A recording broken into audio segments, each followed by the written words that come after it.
Welcome back, guys. Here I am with a sound review, and now I will turn this thing on. You just have to push this button to turn this on. Audio input. You must have heard the sound of audio input. uh, by default, if you do not have inserted any USB or memory card, the audio channel of this speaker is audio input that you can use this by this aux cable, and then you can plug it into any of your devices. For example, I have inserted into my laptop, and you can insert it to any device you wish.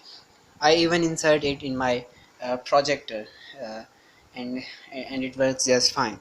So I've got a few tracks on my SoundCloud, and I'll play one for you.